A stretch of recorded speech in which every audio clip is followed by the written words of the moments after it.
Bonjour chers auditeurs. Ce soir est une soirée un peu exceptionnelle parce que nous avons la chance et le privilège de recevoir une personnalité extrêmement connue en France. Vous le savez puisque le programme a été annoncé. Bonsoir Monsieur Dupont-Aignan. Bonsoir monsieur. Vous êtes content d'être parmi nous ? Très content. Bon, eh bien nous aussi, et nous allons avoir 1h30 pour essayer de vous dévoiler un peu.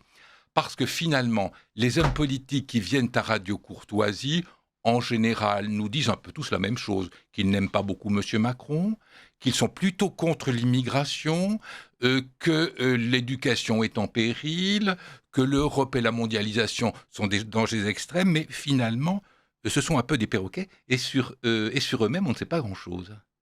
Et en même temps, on nous dit que la politique manque d'incarnation. Alors vous allez vous incarner. Est-ce que c'est un pari qu'on peut tenir ?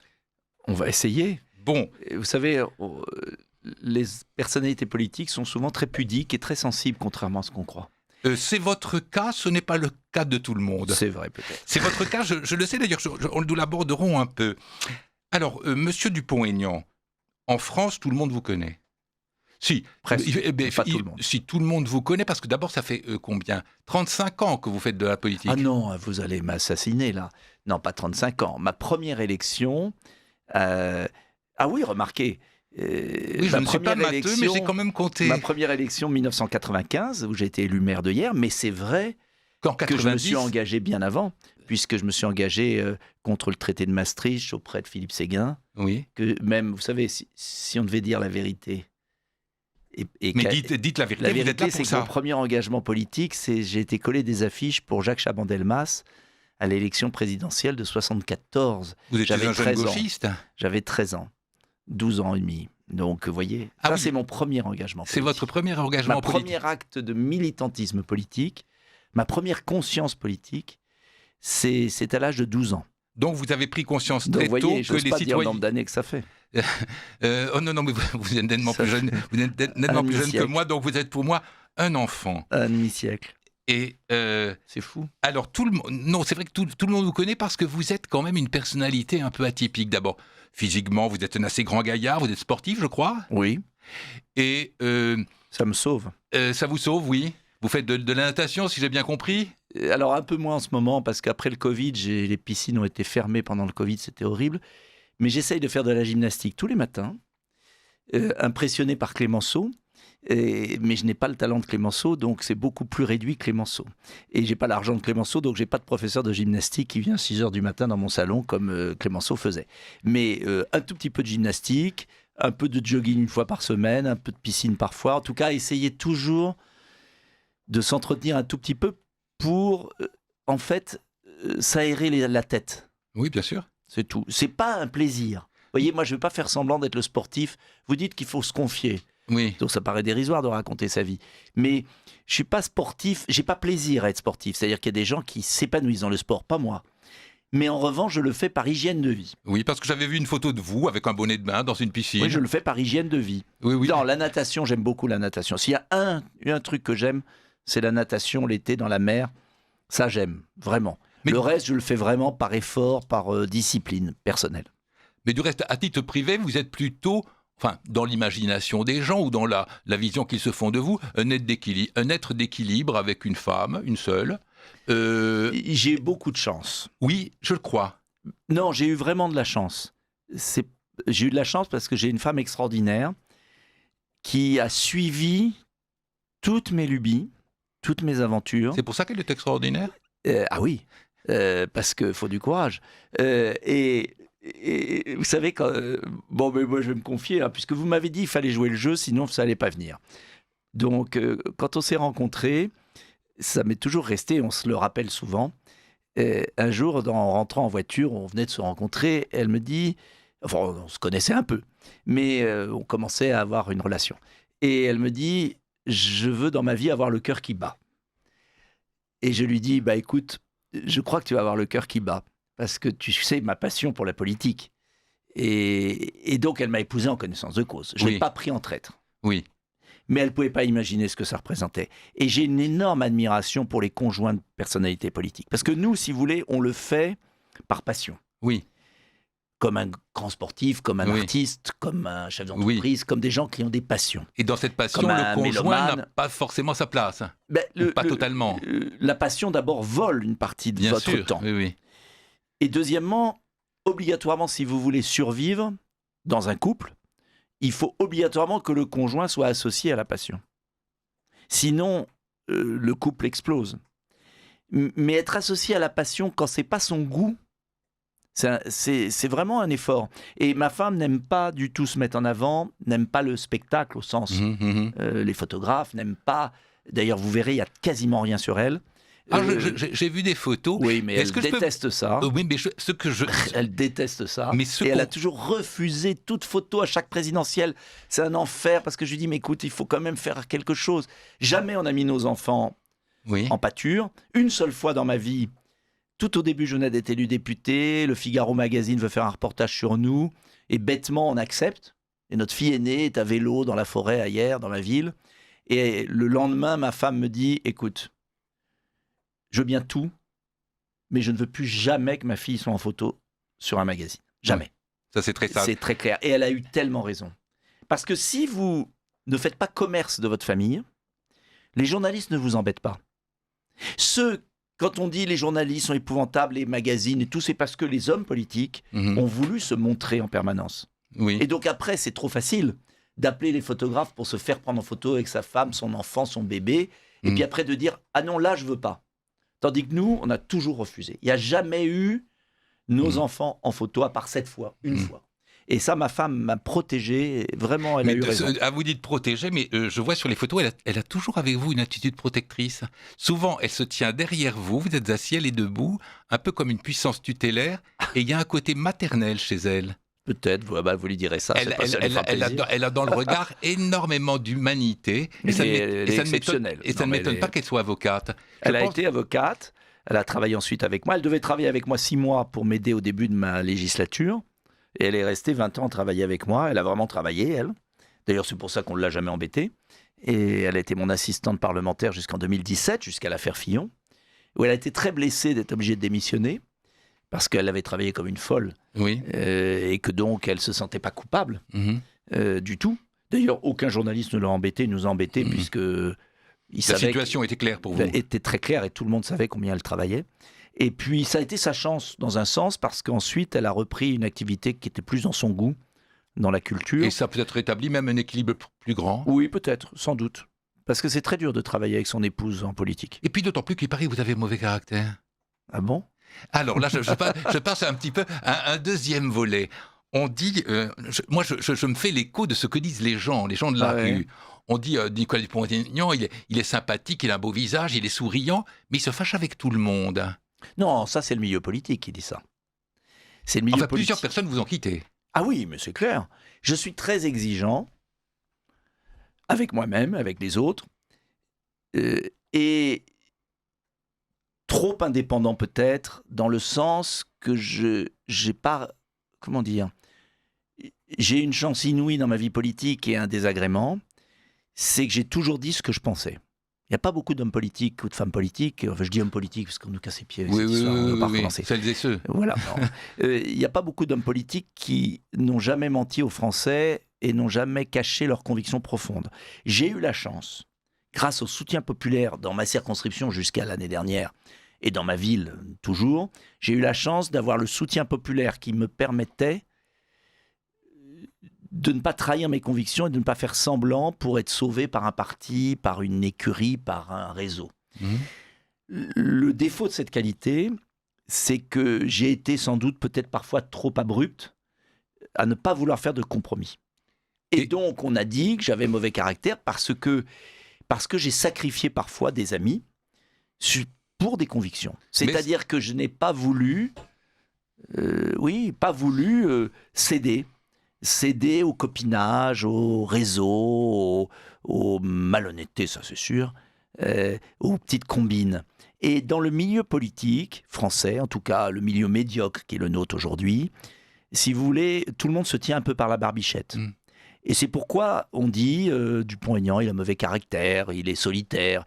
je ne crois pas être seul. J'ai des gens très fidèles qui me suivent depuis 25 ans, qui m'ont jamais lâché. Mais qui sont d'une discrétion absolue. Non, ils sont pas d'une discrétion, ils sont pas connus. Et on essaye de les mettre en valeur, mais c'est très dur parce que les journalistes ne veulent pas les recevoir. Je connais le nom, elle pourra venir me voir quand elle veut, de Madame Belle de Gessé, par exemple. Voilà, Cécile Belle de Gessé, conseillère régionale, qui a travaillé avec Philippe de Villiers, qui m'a rejoint il y a bien 20 ans. Elle est toujours vice-présidente de mon mouvement. Elle est toujours là, on la met en valeur, on fait des communiqués, mais il y a un star system absurde dans la vie politique française. Déjà, moi, j'ai énormément de mal aujourd'hui à passer dans les médias. Et vous pensez bien que c'est impossible de faire passer quelqu'un. Alors, on a eu un tort. Maintenant, on fait des vidéos avec eux. On va faire de les mettre plus en valeur. Mais c'est peut-être un tort que j'ai eu. Mais en tout cas, on a des gens fidèles. Gerbert Rambaud, qui est écrivain, qui est avocat à Lyon, vice-président, qui me soutient depuis toujours. Donc, je trouve que c'est un procès un peu injuste. À un moment, on voyait sur CNews un jeune homme qui avait l'air talentueux, qui s'appelais Alexis Villepelet. Qui est toujours là, qui est toujours porte-parole, mais il n'est pas invité. Il était invité à un moment. Oui, mais parce que quand quand Debout la France avait des sondages un peu meilleurs, encore qu'on a des sondages pareils, et on était invité, et là, on n'est plus. Voilà. Même moi, je ne suis plus invité, très peu. Le temps de parole a été restreint. Et donc, par exemple, quand CNews, qui m'invite toujours, veut inviter, ils veulent moi. Ils ne veulent pas Alexis Villepelet. Parce qu'il y a tellement peu de temps de parole pour moi que tout est concentré sur celui qui fait de l'audience. Christine Kelly m'invite régulièrement et Sonia Mabrouk parce qu'ils savent que je fais 20% de plus d'audience que les autres. Donc, ils ont envie que ce soit moi. Et ils n'ont pas envie que ce soit Villepelet, c'est pas contre lui. Alors là, si j'avais 3%, 4% de taux d'audience, j'avais aussi un très bon porte-parole à un moment qui était très brillant sur les antennes. Et puis, ils ont le défaut d'être des hommes. Donc, à chaque fois, les chaînes me disent qu'il faut une femme porte-parole. Parce qu'une femme porte-parole aura plus de temps de parole qu'un homme. Voilà. Oui. Et je ne fais pas d'autres commentaires. Parce que je pourrais faire du mauvais humour. Non, on va s'en garder. Et alors, donc, parmi ces gens qui vous entourent et dont on dit qu'effectivement qu'on ne voit pas beaucoup, y en a-t-il certains avec lesquels vous avez une plus grande proximité ?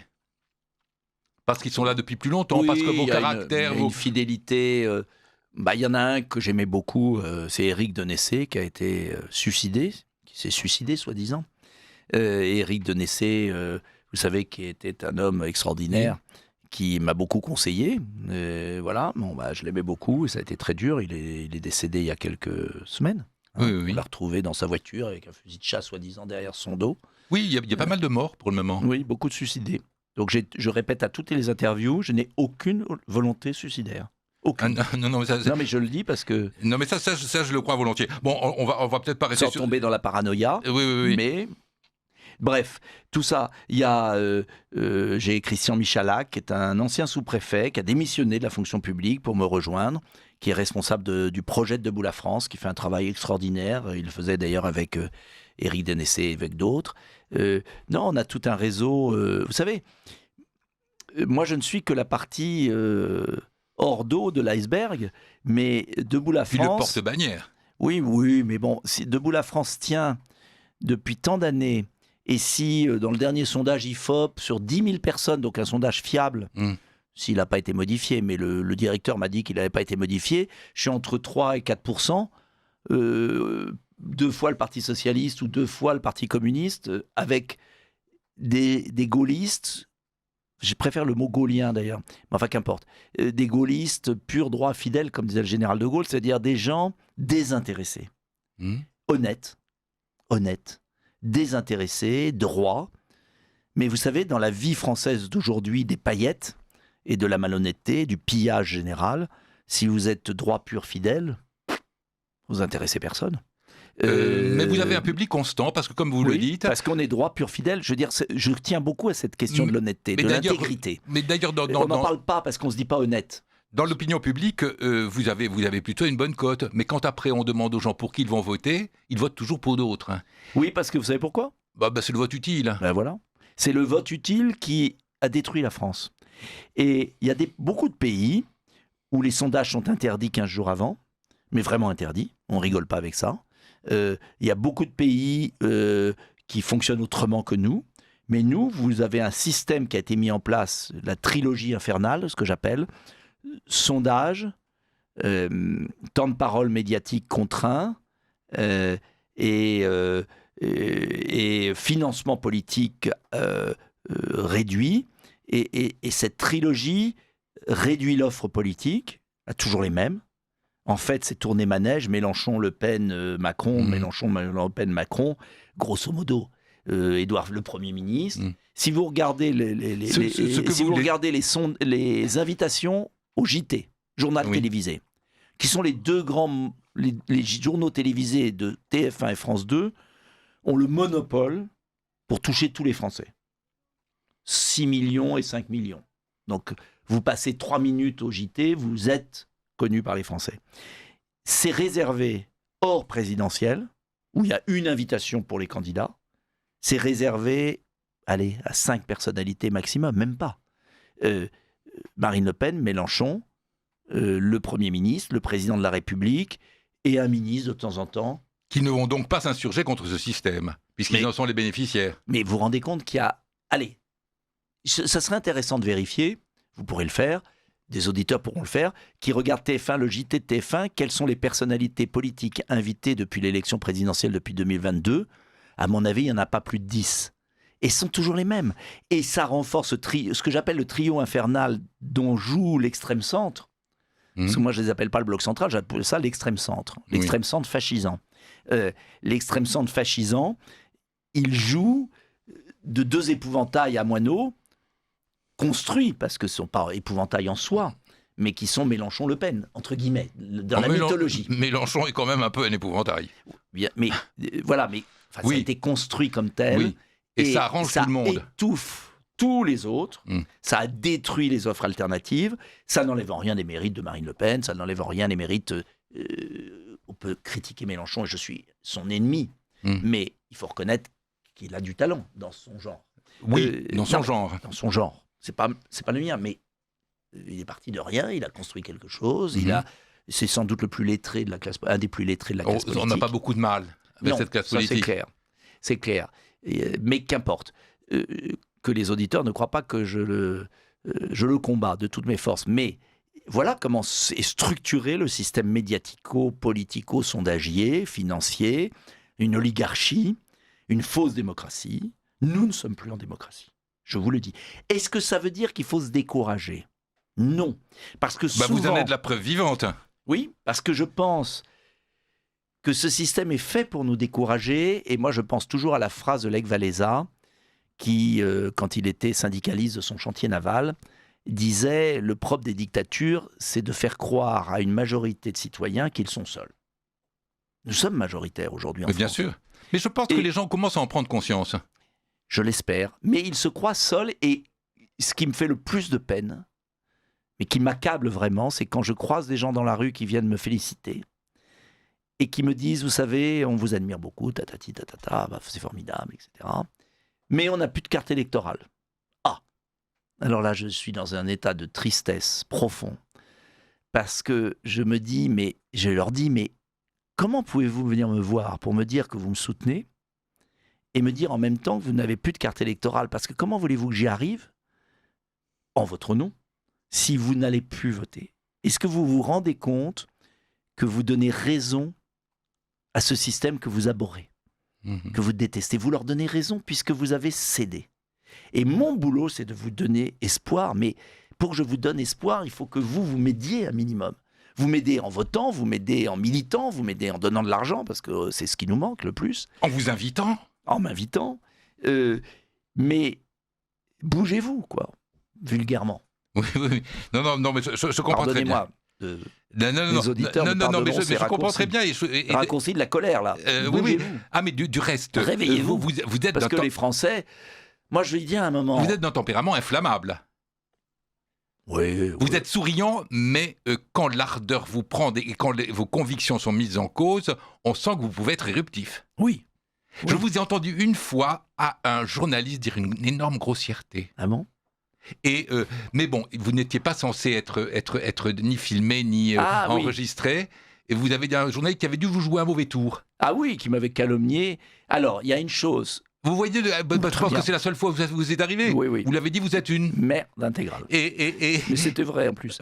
Non, allez, ne vous enfoncez pas. Non, ce que je veux dire, il y a une chose que j'ai jamais supportée. Il y a deux choses que j'ai jamais supportées. C'est ceux qui mettent en cause mon intégrité, mais c'est arrivé très rarement, mais quasiment pas. Pour l'instant, je touche du bois, parce que ça, je ne supporterai pas. J'ai jamais volé un œuf. Donc je ne supporterai pas. Et j'ai beaucoup de chance d'avoir fait une carrière politique. Alors c'est pour ça aussi que mon parti est pauvre entre nous. Et qu'on n'a pas d'argent. Et la deuxième chose que je ne supporte pas, c'est l'accusation d'extrême droite, à la limite du nazisme. C'est-à-dire, moi j'ai eu des parents résistants. J'ai un grand-père qui a été combattant de la Première Guerre mondiale, aviateur. Ma mère a 20 ans et mon père s'est échappé a risqué sa peau, il s'est échappé de prison, ma mère faisait de la résistance, a caché des aviateurs anglais, etc. Donc j'ai une histoire familiale de résistance, bien plus exemplaire que ce que je peux faire. Moi, c'est pour ça que j'ai l'impression de rien faire. Parce qu'eux, ils risquaient leur peau. Sur des épaules de géants. Voilà, ils risquaient leur peau. Hein, ma mère, à 20 ans, risquait sa peau. Bon.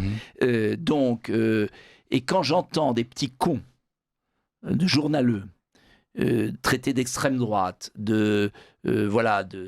d'antisémites, des choses comme ça. Et l'affaire en question, c'est qu'il m'avait traité, en fait, il avait évoqué une personne dans mon parti qui eût été antisémite. Et j'avais trouvé ça tellement abject, me concernant, que ça avait touché mon être. Oui. Donc voilà, c'est là où j'ai réagi un peu vulgairement. Ça fait du bien. Et d'ailleurs, il m'a pardonné puisqu'il me réinvite à certaines émissions. Ah, bah voilà. J'aime bien les conclusions comme ça. Les conclusions heureuses. Happy end. Parce qu'il savait au fond du même que c'était immonde. Bon. Et puisque vous parlez de votre famille, à quel milieu appartenez-vous ? C'est la moyenne bourgeoisie ? Oui, je dirais exactement ça. Le sommet de la moyenne bourgeoisie ? Ah. Or, quand on a une fille qui s'appelle Victoire 16, ça sent bon quand même. Ah, alors là, je m'élève en faux contre vous. Ça sent un peu les Yvelines. Non, pas du tout. Ce que je veux dire, c'est que je crois que la grande différence, ça peut changer en ce moment, c'est que la culture, l'éducation, grâce à la civilisation française, n'était pas liée au niveau d'argent. Oui. Et à la richesse. Oui. J'ai eu la chance d'avoir une culture par ma mère, une éducation, sens artistique, c'est une grande artiste, alors qu'elle n'avait pas d'argent, elle n'avait rien, au sens rien. Elle avait une éducation.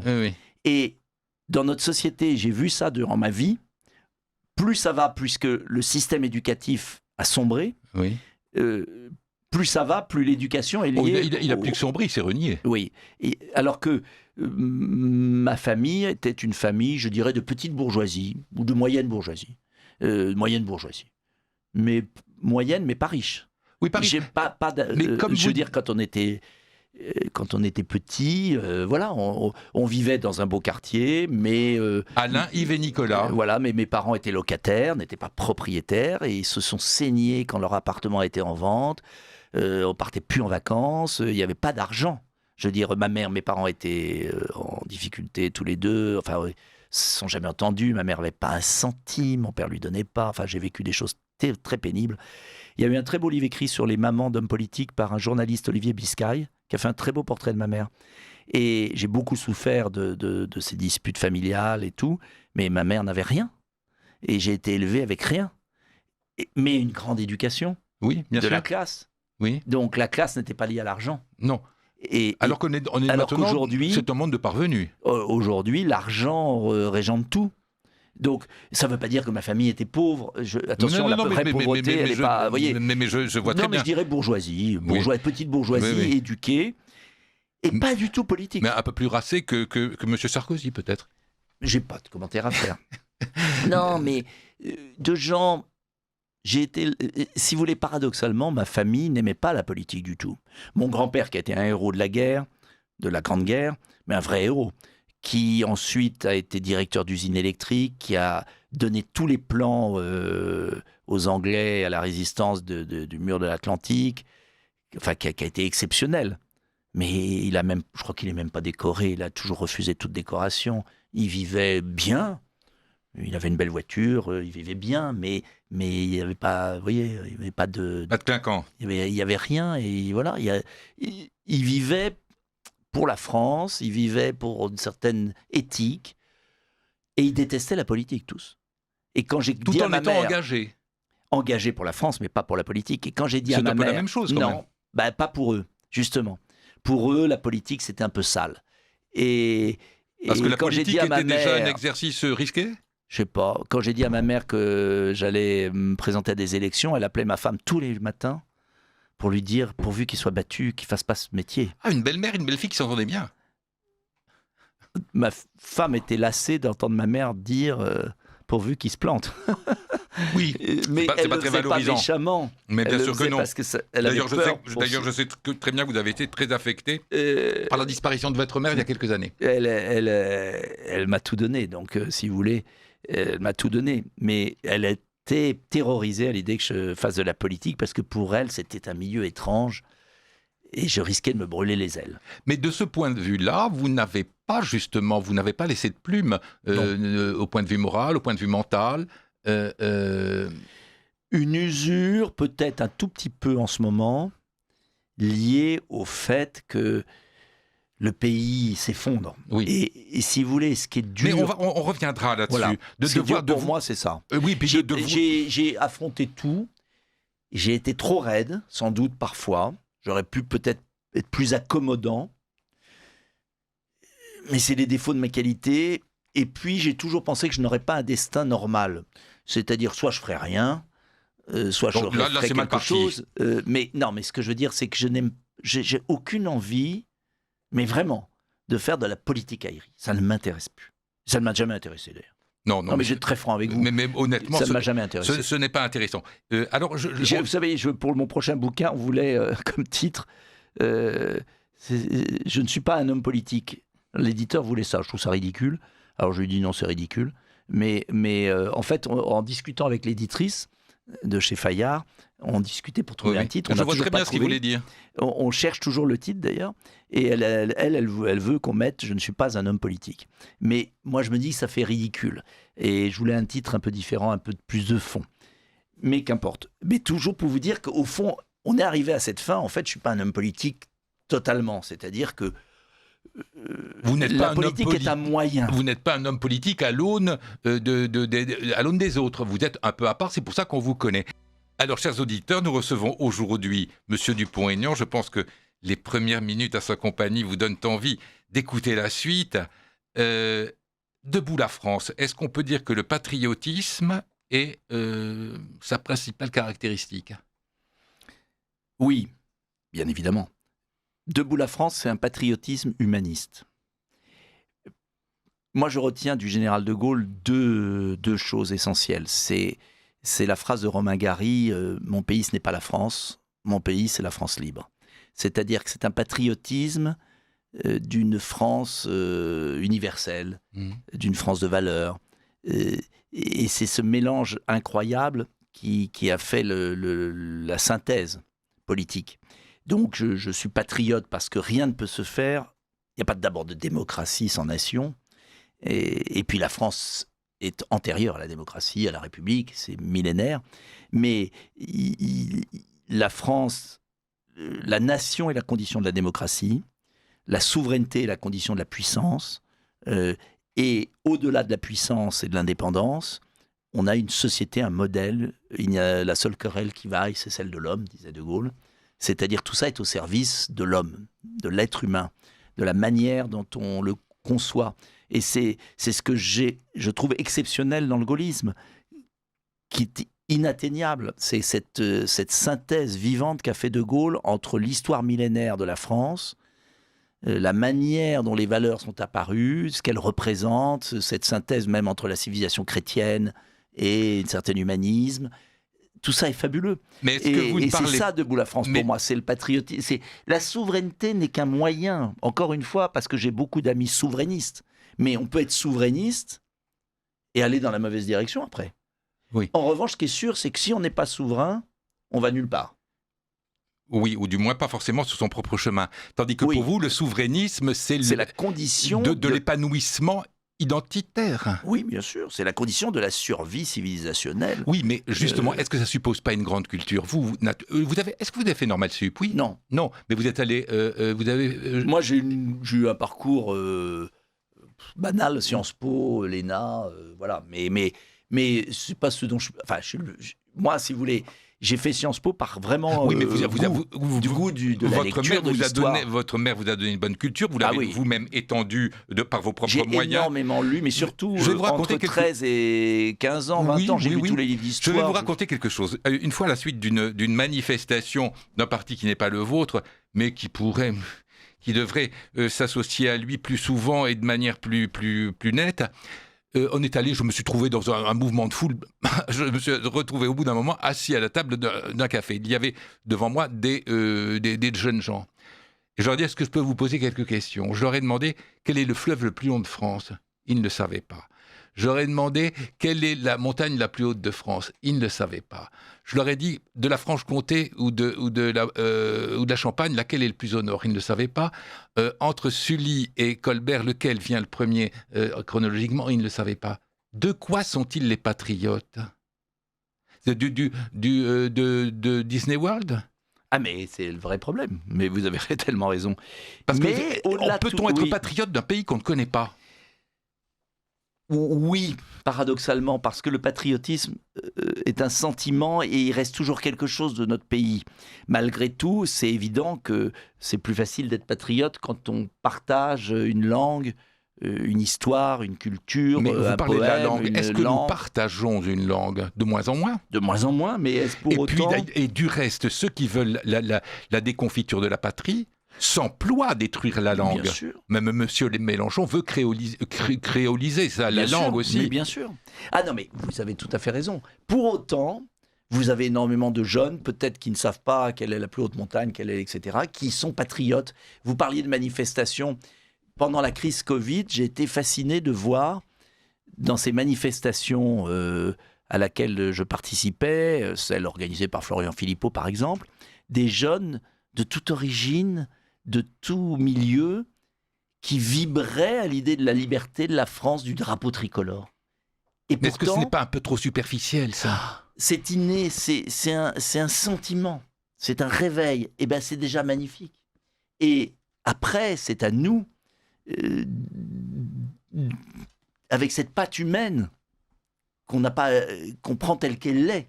Moi, je prends les Français tels qu'ils sont aujourd'hui. Bien sûr, j'ai plein de regrets sur beaucoup de choses, mais je les prends tels qu'ils sont et j'ai envie de leur dire, vous le ressentez.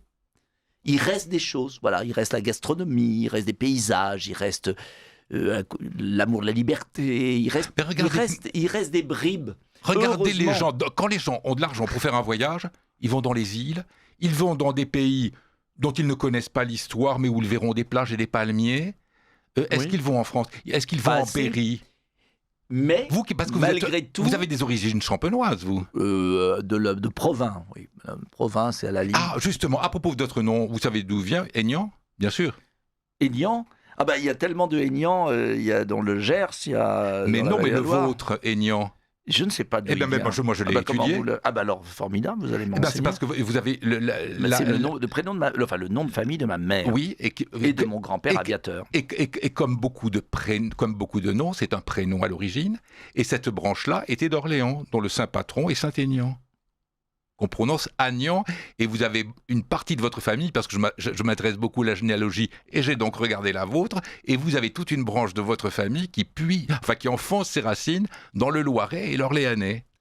Et Aignan, vous êtes sous la protection de Saint-Aignan. Là, c'était un petit excursus. Écoutez, en tout cas, vous savez pourquoi j'ai mis... c'est pas moi, c'est ma mère qui a mis ce double nom. Oui. C'était pas la mode à l'époque.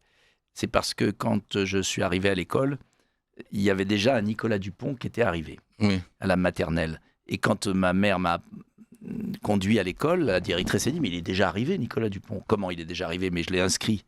Ah ben non, il y en a qu'un d'inscrit. Il y en a qu'un quand je suis arrivé, je l'ai inscrit. Madame, on va quand même le prendre. À l'époque, ce n'était pas l'administration d'aujourd'hui. On va le prendre. Et quel est votre nom de famille ? Et quel est votre nom marital de femme, de mère ? Aignan. Eh bien, madame, pourquoi on va mettre Dupont Aignan ? Parce que sinon, on va les confondre. Et c'est comme ça que ça s'est fait. Oui, oui. C'est qu'à l'école maternelle, on m'a mis Aignan. Et maintenant, Pour vous pas- êtes NDA. Et je suis resté Dupont-Aignan. Et j'ai pas relevé le nom. Enfin, il faudrait que je le fasse au Conseil d'État parce que mes filles s'appellent Dupont. Et voilà, j'aimerais leur laisser mon nom parce que c'est aussi un hommage à mon grand-père qui n'a pas d'héritier masculin. Et donc, le nom se perd si je ne le garde pas. Voilà. Voilà l'histoire de ce Dupont-Aignan. Et vous me renseignez parce qu'il y a des Aignan près de Rouen, il y a des Aignan près dans le Gers. Il y en a beaucoup de Aignan. Mais le vôtre, c'est Saint-Aignan. D'ailleurs, il y a une des plus grandes églises d'Orléans, c'est Saint-Aignan, une église qui avait été très embellie par Louis XI. Il faut que qui est du XVe siècle. Et je vais vous dire, ce qui est amusant, c'est qu'un jour, j'ai une dame, ou un monsieur, je ne sais plus. Parce que la vie va trop vite pour les personnalités politiques, tout va trop vite. Et un jour, une dame m'a apporté une généalogie. Oui. Et je l'ai à la maison, j'ai pas eu le temps Enfin, j'ai regardé le début, mais qui va très loin. Eh bien, je peux vous dire en plus que vous êtes un Français de souche. Ben, je suis un Français de souche. C'est peut-être pour ça que par tous les pores de ma peau, je ressens encore qu'il y a aussi des Français d'adoption qui sont très patriotes. Mais il faut peut-être plus, et je vais vous dire aujourd'hui, je vais vous donner un exemple. Ils ont plus de gratitude. Non, pas seulement. Parce qu'ils apprécient davantage ce qu'il y a de nouveau pour eux. Je vais vous dire, j'ai une dame que je veux... Nous sommes blasés. Je veux, oui, fatiguée, avachie. Pas tous, heureusement. Mais j'ai une dame qui a adhéré à mon mouvement, qui est professeure d'université, et qui est d'origine berbère.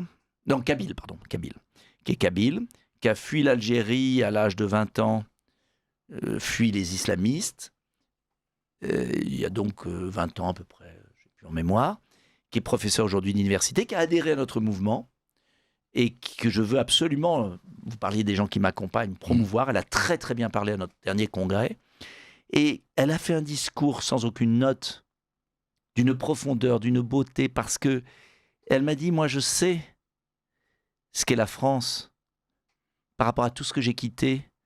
Et je vois la France prendre le chemin de l'Algérie que j'ai aimée. Et c'est terrible. Et je me lève parce que je veux dire aux Français, mais vous avez de l'or entre les mains. Et peut-être que cet or, elle le voit davantage. Oui. Beaucoup de Français de souche. Vous voyez ? Et c'est pourquoi je crois toujours au plus profond de moi-même. Je crois à l'assimilation. Mais vraiment. Mais une assimilation par la culture, par la lecture. Et cette femme, et souvent vous avez des personnalités, je me fais souvent la remarque d'ailleurs, vous avez des Français d'origine africaine qui ont mieux appris le français dans leur pays d'origine, au Congo, au Gabon, parce que les programmes sont plus exigeants aujourd'hui en Afrique pour la langue française, au primaire et au secondaire, par exemple au Sénégal, au Gabon, au Congo, que dans nos écoles françaises. Oui, mais j'en suis sûr. Et vous savez que, par exemple, dans un autre domaine, vous savez que les étudiants étrangers de Polytechnique, il y a des étudiants étrangers à Polytechnique. Je ne voudrais pas dire une bêtise, mais une très grande majorité sont marocains. Et que le programme de maths dans le secondaire marocain est bien meilleur que dans le secondaire français. Oui, oui. Donc c'est là où vous vous dites... Et j'ai beaucoup travaillé avec le monde francophone. Vous avez l'ambassadeur Salon qui ici même fait des émissions, etc. Quand vous voyez l'amour qu'il y a de la langue française, l'exigence en Afrique, dans le monde entier, et le sentiment que vous avez que les Français abandonnent tout de même. Mais est-ce qu'on c'est terrible, c'est terrifiant pour moi. Mais est-ce qu'on ne les a pas amenés à abandonner ? Est-ce que vous pensez que cette chute, cette dégringolade, ce naufrage de l'enseignement n'est pas délibéré ? Ah, mais il est totalement délibéré ou subi, inconscient, mais malgré tout... Mais est-ce qu'il est quand même plus facile de diriger une population qui n'a pas de réflexion, qui n'a pas de sens critique, qui n'a pas de référence ? Vous avez tout à fait raison. Et puis vous avez aussi la déconstruction post-68 art idéologique à la Mélenchon. Quand Mélenchon parle de créolisation de la langue, c'est bien la volonté de détruire. Et vous avez eu dans toute cette intelligentsia une volonté nihiliste de destruction de la France.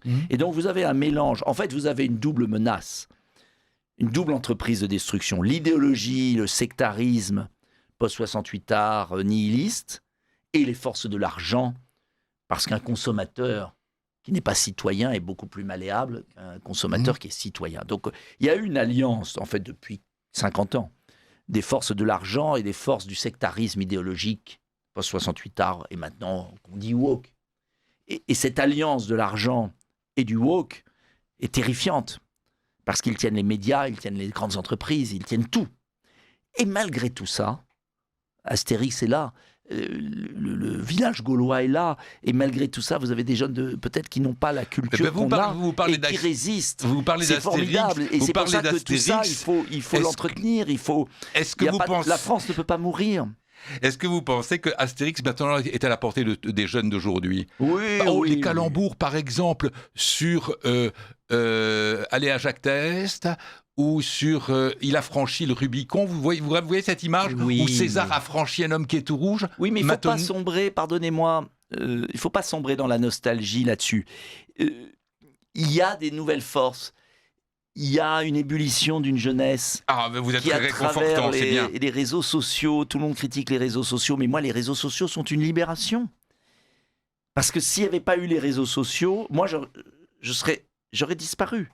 Les réseaux sociaux ont des abominations, il y a d'énormes difficultés, c'est une entreprise d'abêtissement, mais toute innovation a aussi des espaces de liberté et de renaissance.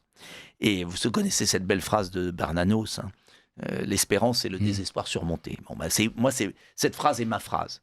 L'espérance et le désespoir surmonté. Oui, il faut surmonter le désespoir parce que la France a toujours, à un moment, il se passera quelque chose parce qu'il y a une terre millénaire. En tout cas, c'est ma conviction. Est-ce que l'enseignement libre et hors contrat n'est pas un peu les réseaux sociaux ? Est-ce que c'est pas un peu la même lutte ? Est-ce que c'est pas une lutte en parallèle ? Mais c'est en tout cas une lutte pour la liberté. Le grand danger aujourd'hui, l'économie, on s'en sortira toujours parce qu'il y a un moment, on fera des sacrifices, on fera des choix, on se redressera.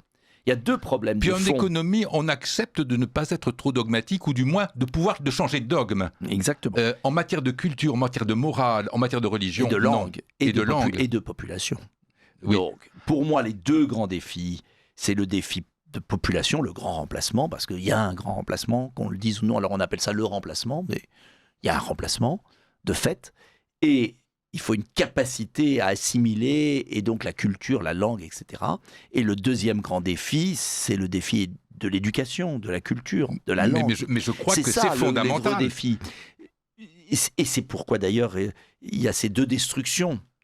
Parce que vous pouvez avoir une forte immigration s'il y a un mécanisme puissant d'assimilation.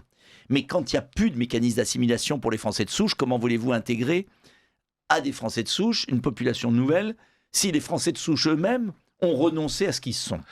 C'est terrible. Mais est-ce qu'il n'y a Alors là, il y a une menace. Oui, mais là, je ne suis pas optimiste. Mais est-ce que numériquement, il y a quand même pas un seuil au-delà duquel on ne peut pas aller ? Assimilation ou pas ? Mais bien évidemment. C'est la célèbre phrase de Gaulle. 3 personnes n'assimileront pas 600. Exactement. Mais c'est évident, c'est la célèbre phrase de Gaulle sur l'huile. Il y a une célèbre phrase de Vinaigrette, je sais confiée à Perfit. Mais vous savez, les esprits sont tellement... Et la célèbre phrase Colomber les deux mosquées. Là, c'est l'occasion pour moi de vous poser une question qui est un petit peu de politique fiction. Compte tenu de notre personnel politique, comme on dit, si jamais...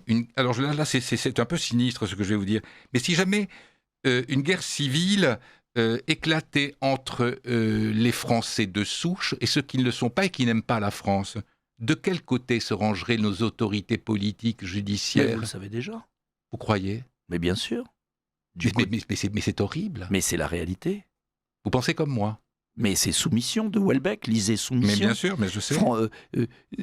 Mais ils ont déjà basculé tous. Tous ont déjà basculé. Voilà pourquoi je n'ai aucune... Pourquoi on dit il a mauvais caractère, il est intransigeant, il est raide, il est tout ce que vous voulez. Mais parce que pour moi, ce sont des traîtres à la nation. Mais je le pense profondément. Et donc, je n'ai rien à donner à ces gens-là. Et pourquoi je suis en ce moment en froid avec le Rassemblement national ?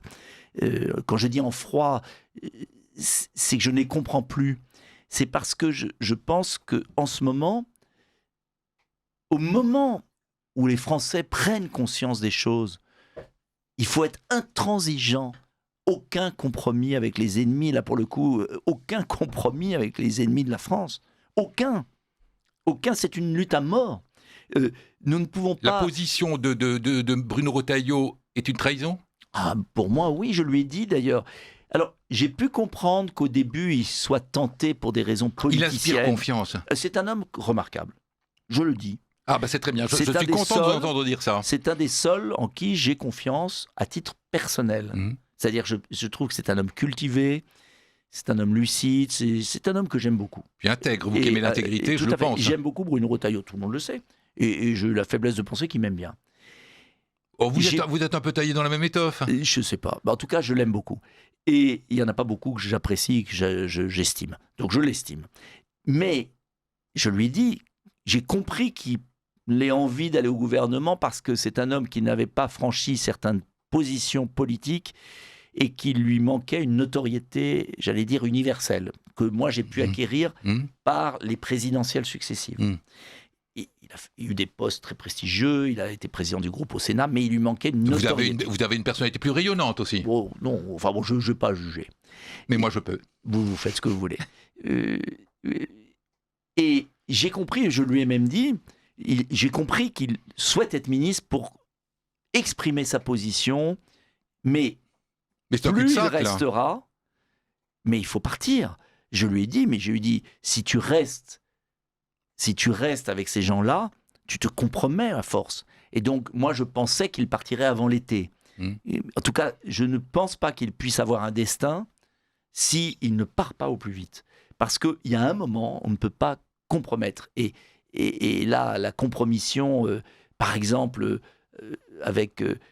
faire partie d'un gouvernement qui va lâcher la Nouvelle-Calédonie, donner l'indépendance à la Nouvelle-Calédonie contre le suffrage universel, 3 référendums, par un chantage à la violence d'une minorité. Puis se dépouiller de son patrimoine pour un pays, est-ce que c'est pas un signe funeste ? Ah non, mais c'est abominable. La semaine dernière, c'était le seul week-end que j'ai pris depuis longtemps, et le samedi, je venais de partir. Et il y a eu cette affaire de l'accord de Bougival. J'ai passé ma journée à écrire le communiqué, à secouer tous les membres de Debout la France en leur disant « mais c'est grave, grave, grave ». Et quand vous voyez, pour moi c'est très symbolique, là d'un suicide français, quand vous voyez qu'à Bougival, il y avait le président de la République, il y avait le président du Sénat, Gérard Larcher, la présidente de l'Assemblée, qui ont cautionné l'abandon de la Nouvelle-Calédonie, c'est-à-dire du rôle mondial de la France. Ce sont des personnalités qui n'incarnent pas vraiment le courage héroïque. Non, enfin, il y en a un qui est président de l'Assemblée, l'autre du Sénat, le Premier ministre et le président de la République. Oui. Ça fait beaucoup. Ça fait beaucoup. Mais il n'y en a qu'un qui est élu. Haute trahison. Haute trahison. Mais on y reviendra. C'est pas possible. Donc il n'y a aucun compromis à faire. Donc je reviens à mon histoire du Rassemblement national. Est-ce que je peux vous couper une seconde ? Juste, je reviens parce que vous disiez quelque chose d'intéressant. Oh, merci bien. Vous êtes trop bon, monsieur. Faire durer l'agonie. Oui. En fait, ce que je reproche aujourd'hui, ce que vous disiez de quel côté ils sont, de quel côté, ce que je reproche au personnel politique d'opposition, là, c'est de faire durer l'agonie. Oui. Et donc, de prendre la responsabilité de rendre irrécupérable la situation, ou difficilement récupérable. Or, pour moi, c'est pourquoi je voulais que le Rassemblement national vote les censures à répétition après avoir censuré Barnier, parce que pour moi, il fallait faire partir Macron. On gagnait 2 ans. Et c'est l'esprit des institutions, contrairement à ce qu'on dit. C'est pas de faire une crise, la crise, elle est là. Donc, et ça, j'avoue que je m'impatiente. Voilà. Oui. Culture, économie, société, politique. Pour répondre aux défis qui nous attendent, Radio Courtoisie donne la parole à ses auditeurs. Vous aussi, donnez votre avis sur l'avenir de votre radio. Bâtissez avec nous la prochaine grille de programme. Participez à notre grande enquête en allant sur enquête.rc.fr. Et pour recevoir notre enquête par la poste, demandez-la par courriel à secrétariat@rc.fr ou téléphonez au 01 46 51 00 85. Alors, chers auditeurs, ce samedi soir, nous recevons, comme vous l'avez compris, comme vous l'avez entendu, Nicolas Dupont-Aignan. Ce début de conversation, d'entretien est pour moi passionnant. Monsieur Dupont-Aignan, est-ce que vous pouvez nous dire un peu pourquoi vous avez choisi ces 2 premières musiques ? Est-ce qu'elles correspondent à quelque chose en vous ? Parce que ce sont 2 musiques que j'adore. Barbara, j'ai eu une passion pour Barbara. Quand je préparais mes concours, à l'époque, on avait des Walkman, vous voyez. J'ai connu ça aussi. En m'endormant, j'écoutais les concerts de Barbara. Ça m'apaisait après des journées de travail. J'ai beaucoup travaillé dans ma jeunesse parce que j'étais pas d'un milieu. Mes parents ne connaissaient même pas Sciences Po. Hein. Donc j'ai pris ma mobilette, j'étais voir Sciences Po à Paris. Ils ne connaissaient pas. Hein. Donc je ne viens pas d'un milieu. On a parlé de ma famille, c'était des gens exigeants, mais c'était un monde qui leur était étranger. Et donc, quand j'ai fini Sciences Po, je me suis dit, mais comment, moi qui étais passionné de politique, je voulais être architecte. J'hésitais entre l'architecture et la politique. Très beau métier aussi, architecte. Je rêvais d'être architecte. Vous ne regrettez pas ? Dans ma fonction de maire, hier, j'ai beaucoup... je reste un architecte dans la tête. Et j'ai des mâles entières qui sont toujours dans la cave. Concevoir le cadre de vie des gens, pour qu'ils soient heureux, pour qu'ils soient... C'est magnifique. C'est merveilleux, c'est un métier merveilleux. Oui, entre 14 et 20 ans, j'ai dessiné des villes entières. Et j'ai tout mis dans une malle. Et cette malle s'est retrouvée quand j'ai été au cabinet de François Bayrou, ministre de l'Éducation nationale, en sortant de l'ENA. Je ne sais pas pourquoi la malle est arrivée. Elle doit toujours être dans la cave du ministère de l'Éducation nationale. Donc, il faudrait qu'un jour, je demande à un ministre de l'Éducation de mon bord politique, j'espère que ça arrivera un jour, d'aller à la cave, voir s'il y a toujours cette malle avec tous mes plans d'architecte. Mais c'est comme une bouteille à la mer. Et donc, tout ça pour vous dire que j'ai hésité à être architecte. Après, j'étais tiraillé entre les deux. Puis je me suis dit, pour m'en sortir, parce que j'adore la politique, je ne suis pas d'un milieu de politique, il faut que je fasse l'ENA, parce que l'ENA, c'est la voie royale. Voilà. J'aurai la chance peut-être de fréquenter des hommes politiques, d'aller dans leur cabinet, puis c'est ce qui s'est passé. J'ai écrit à Séguin, qui m'a reçu, et puis c'est venu comme ça. Et bref, tout ça pour vous dire que c'est des confessions nocturnes, tout ça pour vous dire que j'écoutais Barbara. Oui. Et ce que j'aime profondément dans Barbara, c'est la France, parce que Barbara, ce sont des poèmes chantés. Oui. C'est une poésie, c'est une langue française, c'est une mélodie, c'est une femme incroyable, Oui. Qui a eu un destin incroyable, et puis, une souffrance immense, et qui a transcendé tout ça par la chanson. Sa langue est souvent très belle, très française. Très français. Oui. Ça va de Ronsard à Barbara. Et j'ai donné, alors je suis très fier, parce que quand j'ai été élu maire, j'ai dit, je veux rendre hommage à Barbara. Et donc, j'ai donné, il y avait une impasse, ça s'appelait l'impasse de je sais pas quoi. Et j'ai dit, on va l'appeler chemin Barbara. C'est à côté de la maison Caillebotte, à Hyères. Pour ceux qui connaissent, je les invite à venir visiter d'ailleurs la maison Caillebotte. Et donc, il y a l'impasse Barbara, chemin Barbara, qu'on a inauguré avec tous ses fans. Et c'était très émouvant. Et voilà. Et donc, Barbara vit dans mon cœur, parce que je trouve que c'est une poétesse et que ses chansons sont magnifiques. Oui. Et celle-là est la plus belle, à mon avis. Et qu'elle a pour une moi, voix la plus belle. Et ce n'est pourtant pas la plus connue, mais je la connaissais, je l'aime beaucoup. Mais dites-moi, vous parlez d'hier, est-ce que, et nous avons parlé du patriotisme, est-ce que votre cœur est attaché à une région de France, à un lieu, à une ville, à une campagne, à une montagne ? Alors, c'est mon grand regret. Mon grand regret, c'est que je n'ai pas eu la chance d'avoir une famille enracinée par une maison familiale, puisque mon grand-père maternel, l'aviateur, était de Provins, mais son père était horloger à Provins. Vous voyez, donc une famille, son papa était horloger sur la place de Provins. Et donc, vous voyez, quand je disais petite bourgeoisie, c'était pas des gens... Et puis, lui a fait des arts et métiers, il est devenu ingénieur, donc le méritocratie, aviateur, et puis des métiers nobles. Et puis, côté mon père, lui était rapatrié d'Algérie, mais plutôt ses parents étaient en Algérie et ont fui l'Algérie, enfin, sont partis d'Algérie en 1930, ils étaient à Oran et ils sont installés à Paris. Et son grand-père maternel ou arrière-grand-père avait construit le canal de Suez et donc avait investi à Paris.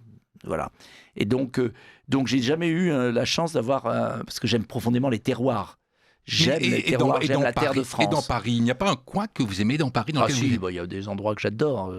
Parce que Paris, c'est la France aussi. Enfin, oui. Ça l'était en tout cas. C'est pas pareil. Mais j'adore Paris. Je connais toutes les rues de Paris. Je suis un fan de Paris, du centre de Paris, du quartier latin, de la Sorbonne, de Notre-Dame. Il n'y a pas de patriotisme. De Saint-Étienne-du-Mont. Ah oui, sans un enracinement terrien, local, spatial. Oui, mais mon enracinement local, il est venu dans ma ville de Hyères, dans l'Essonne. Oui. Et vos cette vacances bourgade qui m'a accueilli.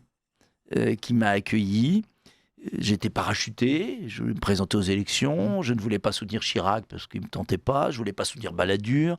Philippe Séguin était totalement déprimé parce qu'il voyait bien que Chirac allait être élu et trahir tout de suite ce qu'il avait promis. Et il me l'avait dit.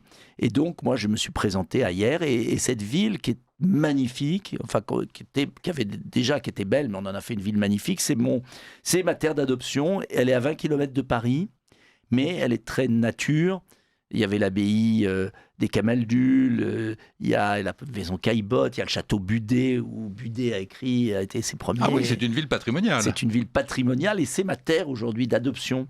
Et puis il y a des coins de France que j'adore, comme Vézelay, comme la Bourgogne, s'il y avait une région, mais et vous y allez de temps en temps ? Ah oui, mais je vais passer mes vacances près de Vézelay, vous viendrez me voir ? Ah bah volontiers. Je vous donnerai les dates. Vous n'imaginez pas comment j'ai sillonné le pays à la recherche des parrainages pour les présidentielles. Parce que moi, mes parrainages, personne ne me les a donnés. Oui.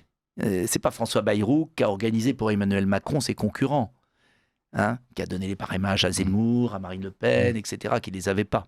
Donc, j'ai eu mes parrainages par moi-même en 2012, personne s'y attendait. Et comment j'ai fait ? Tout simplement, grâce à un réseau magnifique de militants. Mais j'ai été les voir, tous. Donc je passais des jours en voiture à sillonner la France, m'arrêtant. Et à chaque fois que j'ai fait un déplacement, j'en ai fait des Tours de France. À chaque fois que j'ai fait j'ai pris la décision, quand j'ai commencé les Tours de France, mais il y a bien longtemps, c'était la première élection pour l'UMP. Quand j'ai eu la folie de me présenter contre Alain Juppé en 2002. Était-ce vraiment une folie ? Non, pas du tout, j'étais très fier. D'ailleurs, ils ont triché à mort, j'ai sûr que j'ai fait un score extraordinaire. Non pas pour moi, mais parce que les gens ne voulaient pas voter Juppé. Mais qu'importe. Et j'ai pris une décision ce jour-là. J'ai dit à chaque déplacement que je vais faire dans notre beau pays, je vais garder un quart d'heure pour entrer dans une église ou regarder un château, regarder un rivage ou regarder quelque chose d'original. Et je l'ai vraiment fait quasiment à chaque fois. C'est-à-dire, parfois, je dis on arrête la voiture. Ils me regardent tous, militants, en disant il est fou. On arrête la voiture, regardez cette église comme elle est belle, on s'arrête. Et on s'arrête, on va prier pour ceux qui veulent prier, pas prier pour ceux qui veulent prier, pas prier, on s'arrête, on regarde. Et j'ai découvert tellement de beaux coins de France, tellement Et je peux pas dire je préfère une région, parce que le miracle français, c'est cette diversité des régions. Diversité. Vous savez, c'est comme les arcs-boutants des cathédrales. Oui, mais c'est comme l'arc-boutant d'un cathédrale. Une cathédrale ou une église, parce qu'il n'y a pas que des cathédrales. Vous avez des églises romanes magnifiques, ne sont pas des cathédrales. C'est l'équilibre des forces. L'Alsace s'appuie sur la Bretagne. La Bourgogne équilibre le centre. Le Var, le Midi, c'est déjà le requin et la mouette. Cette lumière magnifique du Var, j'adore le Var. J'aime beaucoup la mer Méditerranée. Puis ma femme est très méditerranéenne, donc elle a besoin de chaleur. Donc on va toujours souvent dans le Midi.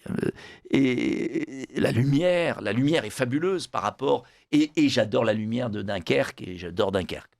Ce qui est fascinant... Et vous n'avez pas un pays dans le monde comme ça. Vous n'en avez pas. Franchement, il y a des pays que j'adore. J'adore l'Italie, j'adore le Brésil, j'adore beaucoup de pays. Mais il n'y a pas ces arcs-boutants. Chaque région de France est un arc-boutant qui soutient, qui équilibre la force de la France. Voilà pourquoi toutes ces régions forment un tout. Et la Nouvelle-Calédonie, et la Polynésie, et Mayotte, et la Martinique, et la Guyane forment le tout et dépassent la métropole. La France est mondiale grâce à ces départements et territoires d'outre-mer. Fondamentalement. Et ça, il faut les avoir parcourus. Je suis l'un des rares députés à avoir été quasiment dans tous les dom-toms. Je sais qu'on dit plus dom-tom, moi je m'en fous. Je dis dom-tom. Ce sont les Outre-mer. Les Outre-mer, ils nous cassent les pieds. Moi, je trouve que c'est Vous savez, mignon, maintenant, pour parler bien, il faut mettre au singulier ce qui était au pluriel et le contraire, et mettre au pluriel ce qui était au singulier. Les Outre-mer. Bon, moi je dis dom-tom parce que je trouve ça marrant. Les dom et les toms. Bon, mais bon, ça fait dater. Alors mes collaborateurs me disent, ça fait vieux, faites gaffe. Donc les Outre-mer, mais qu'importe. J'ai fait des visites. 2017, j'avais fait une très belle visite à La Réunion et à Mayotte pour la présidentielle. L'accueil, le patriotisme, des Réunionnais qui ont d'ailleurs voté Marine Le Pen à la majorité. Oui, oui. Et ce petit milieu parisien minable qui nous traite... l'injustice de ce milieu à l'égard des patriotes, que ce soit Marine Le Pen, moi, les autres, quand je vois le succès qu'a Marine dans l'outre-mer, que moi j'ai dans l'outre-mer, des femmes qui aiment le drapeau tricolore, qui savent qu'on est tous sauf racistes. Bien sûr. Et tous ces gens qui veulent larguer, ces gens-là, ils veulent être français. Mayotte, les Mahorais.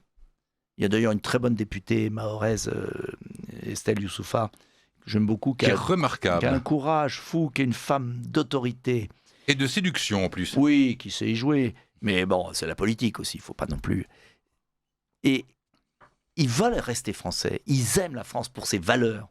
Et on les jette comme c'est abominable. Abominable ce qui se passe. Ça, c'est un aspect. Et trop souvent, les métropolitains ne se rendent pas compte de cela. J'ai été un peu blessé parce que là, j'ai fait une vidéo, heureusement j'ai les réseaux sociaux, sur YouTube. J'ai fait ma vidéo dimanche soir de la semaine sur l'affaire de la Nouvelle-Calédonie. Mmh. Et puis, une nuit où j'avais du mal à m'endormir, j'ai regardé les commentaires. Et il y avait beaucoup de commentaires. Oui, il nous coûte trop cher, il faut les larguer, ça coûte trop cher, ça coûte trop cher. C'est une aberration. Mais ils répètent ce que d'autres disent. Oui, mais c'est une aberration. Oui, mais des gens de chez nous, enfin, quand je dis de chez nous, des gens qui partagent nos convictions politiques. Et je leur dis, vous vous trompez. Parce que la France est la France avec son influence, ses intérêts, aussi parce que nous sommes présents dans le Pacifique. Si nous abandonnons la Nouvelle-Calédonie, la Polynésie, un morceau de France va s'en aller, terriblement. Et là, c'est que de notre faute. Ils veulent rester français pour la plupart. 3 référendums où ils manifestent la volonté de rester français. Et toute la classe politique bazarde la Nouvelle-Calédonie la semaine dernière. C'est insensé.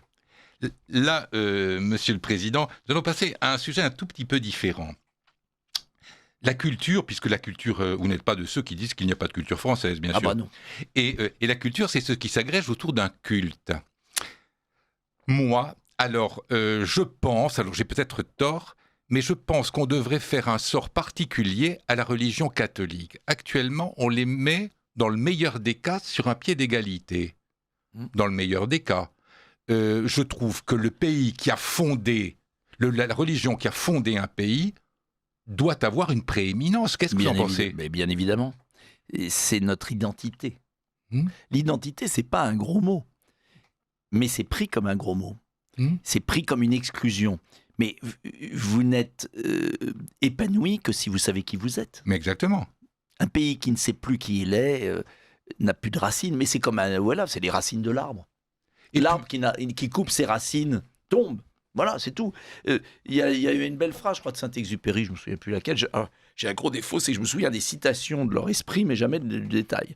Mais il y a la phrase de Saint-Exupéry sur les racines et la tête dans le ciel, quoi. Voilà, non, c'est les pieds dans la boue et la tête dans le ciel, mais qu'importe, moi, faisais un truc comme ça. Mais c'est ça, l'arbre, un arbre fort a besoin de racines profondes. Tout le reste, c'est littérature. Et là, vous avez des dogmatiques qui coupent les racines, à la hache. Est-ce que c'est pas pour ça que la population est déprimée ? Mais bien sûr. Mais bien sûr. La dépression. Mais bien sûr. La dépression, c'est le fait d'avoir perdu sa personnalité. Et je vais vous dire, pourquoi la plupart des habitants de ma ville sont heureux et pourquoi hier, il y a un esprit particulier. Hier, pas hier dans le Var, hier dans l'Essonne. C'est une jolie ville aussi. Oui, mais hier dans l'Essonne, c'est YE2RES. Je le dis pour nous, 30 000 habitants. Pourquoi les gens sont heureux dans ma ville, principalement ? Parce que j'ai réussi avec mes équipes et avec les habitants, nous avons été les premiers à faire des référendums locaux, etc., à garder cette identité française. Vous savez que depuis que je suis arrivé à la mairie, ça fait 30 ans, il y a la chanson de Charles Trenet, Douce France, oui. sur le disque d'accueil. Quand on téléphone à la mairie d'hier, il y a Douce France. Ça fait 30 ans. Eh bien, vous ne pouvez pas imaginer le bonheur des habitants qui téléphonent à la mairie et qui entendent Douce France. Et les gens me le disent. Le fait qu'il n'y a pas un drapeau européen dans la ville d'hier. Il n'y a que le drapeau français. Je l'ai enlevé je ne l'ai jamais mis. Devant chaque école, j'ai fait mettre un drapeau tricolore. Le feu d'artifice est un événement incroyable chez nous. Les gens viennent, et de quelque couleur politique qu'ils soient. Et avec beaucoup de gens, parce que c'est l'Île-de-France, qui sont nés alors pas en France. Vous mettez une crèche ? Non, la crèche est à l'église. Là, j'ai laissé la crèche à l'église parce que j'ai pas voulu en rajouter parce que j'en ai pas besoin. Vous voyez ce que je veux dire? Oui. Et on fête Noël, on a un marché de Noël magnifique. Et j'ai fait... Ah oui, je vais vous raconter une anecdote. Je suis trop bavard. Un jour, je vois récemment marqué « Fête de printemps à la crèche municipale ». Mon sang ne fait qu'un tour. Alors, on va dire que je suis désagréable. J'appelle le maire, parce que je ne suis plus maire en ce moment, je suis conseiller municipal. J'appelle le maire, j'ai dit « Olivier, mais tu as vu ce qui a marqué ? C'est pas la fête, c'est les vacances de Pâques. C'est la fête de Pâques, c'est pas la fête de printemps. » Il me dit « Ah, je n'avais pas vu. » J'appelle la directrice. Je lui dis « Tu m'autorises à appeler parce que j'évite d'appeler les responsables parce que je suis déjà envahissant. Donc, faut que le pauvre, il faut quand même qu'il... Il c'est pas facile, j'ai été maire 22 ans et je suis un peu envahissant. Et donc, j'appelle tout le monde. Et on me dit « Mais c'est une crèche privée. » On a une concession. Mais je dis « J'en ai rien à foutre que ce soit une crèche privée. » J'appelle le PDG de la crèche privée, c'est les petits chaperons rouges, qui sortait de l'avion, qui est un monsieur très gentil, il a 200-300 crèches en France, ou je pense c'est un gros groupe. Et je lui dis, cher monsieur, je vous dis une chose, si vous n'enlevez pas ça, plus jamais je mettrai en concession la crèche chez vous. C'est fini. Vous avez perdu une crèche. À la prochain renouvellement, il n'y aura plus de crèche, les petits chaperons rouges, ailleurs. C'est fini. Mais vous avez tellement raison, je suis tout à fait d'accord. Et alors la phrase extraordinaire, très gentille d'ailleurs, il me dit, mais moi qui suis corse, vous pensez bien que je suis pour la fête de Pâques, mais c'est le ministère de la Famille et tous ces ministères qui nous harcèlent pour qu'on mette fête de printemps et pas fête de Pâques. Et je dis, mais alors?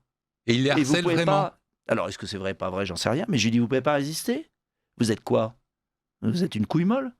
C'était pas très bien élevé, ça. Bon, j'en ai rien à faire, mais c'est le cas. Mais il y a un moment, il faut qu'il se... Enfin, mais ce pays, notre pays, dépend de chacun de nous. Bien sûr. Si chacun cède à tout, on n'en sort jamais. Donc, j'ai fait changer, j'ai boycotté la fête, j'ai embêté tout le monde pendant 2 heures, et bien à la fin, tout est revenu, fête de Pâques.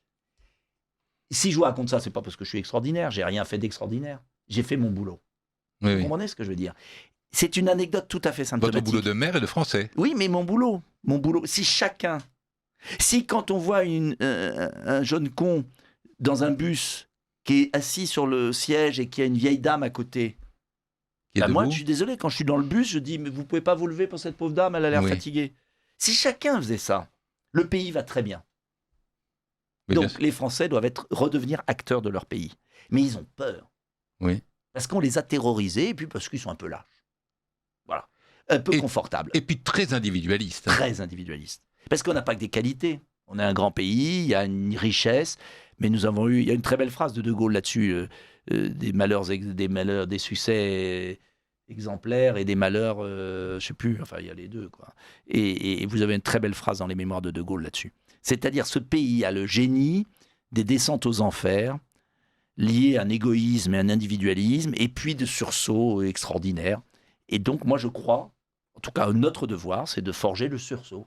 Est-ce que ce sursaut ne touchera pas tous les pays? Parce que finalement, cette soif de consommation, cet hédonisme, c'est pas proprement français. Non, c'est vrai. Toute l'Europe occidentale a été trop gâtée.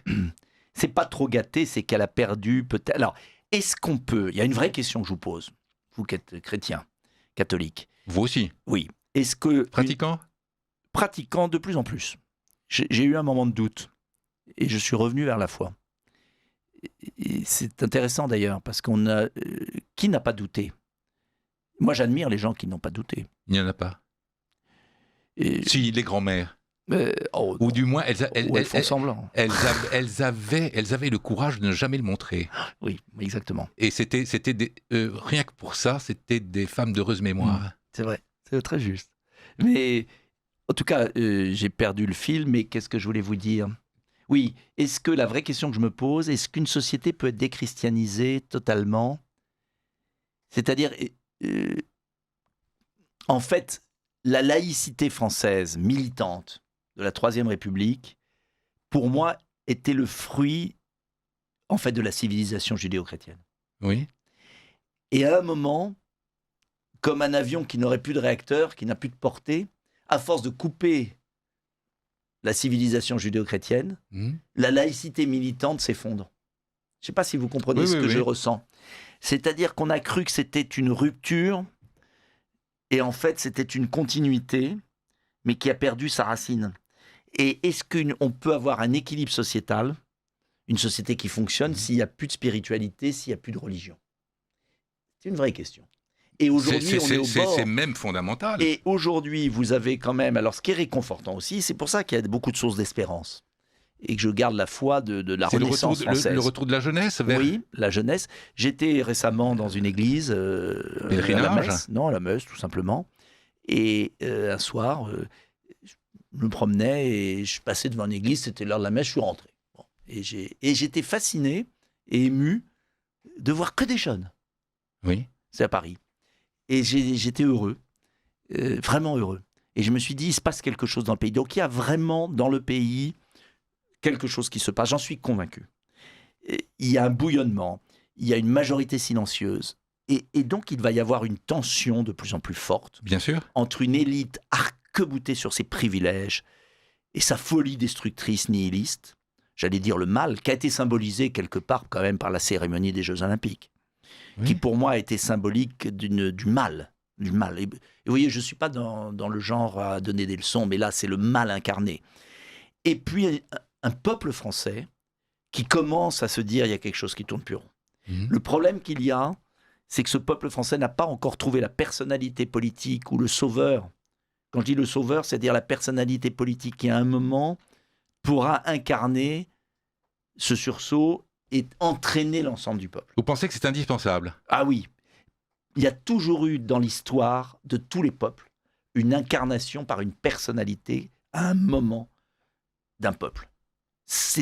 Il y a toujours les trois. Vous êtes obligé d'avoir les trois. Vous avez l'ébullition, vous avez le moment où le peuple comprend qu'il va crever et qu'il a un sursaut de vitalité et de vie. Vous avez la personne qui est à ce bon moment, et vous avez la conjonction. La conjonction, ça a été des moments, une famine, une sécheresse, un événement. Vous avez toujours eu ça dans toute l'histoire des hommes. Regardez Gandhi, regardez Mao. Ça ne veut pas dire que ça a bien fini. Hein. Vous avez le bon exemple et le mauvais. Bon. Vous avez toujours... regardez Trump. Tout le monde critique Trump. Moi, je trouve que Trump a sauvé... sauve les États-Unis, avec ses défauts, avec tout ce que... Mais voilà, oui, il ne pêche pas par excès de raffinement. C'est pas notre culture, c'est le moins qu'on puisse dire. Mais il est là. Il est là au bon moment. Oui. Et il cristallise un moment. Et c'est ce qu'il faut pour la France. Et on va y arriver. Alors parfois, il y a des détours tragiques. Regardez la Révolution française qui a fait quand même perdre beaucoup de temps. Après, il y a eu Napoléon. Alors... Napoléon, à la fois, a été exceptionnel. Elle n'a pas fait perdre que du temps. Elle a fait perdre une partie de l'âme. Oui. Et puis Napoléon, qui à la fois a eu des effets... Alors moi, on m'a beaucoup critiqué un jour parce que j'ai dit que j'admirais beaucoup Napoléon pour beaucoup de choses. C'est une personnalité exceptionnelle, mais qu'à un moment, quand même, il avait été trop loin dans une espèce d'expansionnisme. Alors on m'a dit, oh là là, c'est pas bon avoir une opinion nuancée en histoire, pour un homme politique. Il faut faire très attention. Mais... Cela dit, on ne l'enseigne plus, Napoléon. Non, mais on n'enseigne plus l'histoire. Le latin, le grec. Il faut remettre les humanités. Il paraît qu'il y a des gens qui aiment Robespierre. Il faut remettre les humanités. Fondamental. Le latin? Bien sûr, latin, grec, tout. L'histoire. Il faut remettre un cerveau en marche. Une culture, enfin bon. Mais on va y arriver, je ne sais pas comment, mais on va y arriver. Et vous dites, mais j'en suis sûr. J'espère que les auditeurs ne sont pas choqués, mais quand je dis on va y arriver, je ne sais pas comment, parce que ça résume exactement le fond de ma pensée, de manière peut-être un peu vulgaire, ou du moins familier, mais c'est exactement ce que je ressens aujourd'hui. J'ai une tristesse insondable de voir la nullité de la vie politique française au moment où le pays est au bord du précipice. Et je me dis, connaissant bien les Français et circulant de par le pays, et voyant tellement de gens qui ont envie de réagir, et je me dis, mais il y a un Dieu pour la France. Voilà. Peut-être que notre pays va ressusciter. Oui, et du reste, ce que vous dites me fait penser à ce que j'ai lu dans des témoignages écrits, c'est que les gens qui se sont assimilés, qui se sont convertis à la France, si je puis dire, des gens revenant d'Afrique, se sont convertis au christianisme. Bien sûr. Les deux ne vont pas... Mais bien sûr, les deux vont de pair. Mais bien sûr. Mais notre classe politique, là vous en parlez, quand un président dit « casse-toi pauvre con », quand une responsable politique d'un niveau important dit « je n'en ai rien à péter des agriculteurs », est-ce que c'est pas triste? Est-ce que ces gens-là ne sont pas disqualifiés? Mais terriblement, bien sûr. Mais ils sont toujours idolâtrés par les médias, Oui. toujours. Vous vous rendez compte? Mais vous vous rendez compte de ce qui se passe? Vous vous rendez compte que ce système médiatique est devenu tellement fou qu'il idolâtre, qu'il valorise des gens très médiocres. Mais est-ce que la Et je vais vous dire, ce qui démoralise les Français, je parlais tout à l'heure de ma ville où les gens se sentent bien, etc. Mais malgré tout, ils sont démoralisés pour une chose très simple, c'est qu'ils voient bien que la prime, notre société donne la prime à des gens médiocres, malhonnêtes, et que ça, c'est très déprimant. Comment voulez-vous remettre un pays au travail si le poisson est pourri par la tête, si à la télévision, on montre que des gens très médiocres, très malsains? C'est terrible, ça, parce que c'est après tout le corps social qui se décourage. Mhm. Voilà pourquoi l'exemple est important, l'exemplarité, l'honnêteté, l'intégrité. Quand De Gaulle payait ses factures d'électricité à l'Élysée, c'était pas accessoire. Quand il prenait pas l'hélicoptère alors qu'il avait peur des attentats, enfin, lui il n'avait pas peur, mais on avait peur pour lui, puis qu'il en a quand même eu une dizaine, et qui se tapait 2 heures de DS ou 3 heures de DS pour aller à Colombey, parce qu'il vous vous rendez compte, il ne voulait pas prendre l'hélicoptère alors qu'il y avait des menaces d'attentats, parce que il ne voulait pas dépenser d'argent public.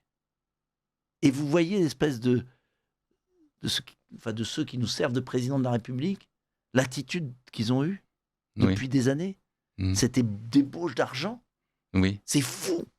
Ils vous diront c'est complètement fou. Ils vous diront que c'est parce qu'ils ne sont pas mesquins et qu'ils voient les choses en grand. Non, mais on n'a pas besoin de voir les choses On peut voir les choses en grand dans la simplicité. Bon, je vais vous poser, parce que je crois que j'ai juste le temps de vous poser une dernière question. Oh là là, ça va vite. Une dernière question qui va peut-être vous paraître bizarre. Nous avons 2 siècles de République à peu près. Beaucoup de présidents de la République. À part De Gaulle, aucun ne laissera un nom. Dans l'histoire de France, vous avez Clovis, vous avez Charlemagne, vous avez eu Capet, vous avez Philippe le Bel, vous avez Louis XIV, vous avez Henri IV, vous avez François Ier. Comment se fait-il que cela ait eu le panache nécessaire pour rester dans nos mémoires? Alors attention, vous prenez une longue histoire de France. Oui.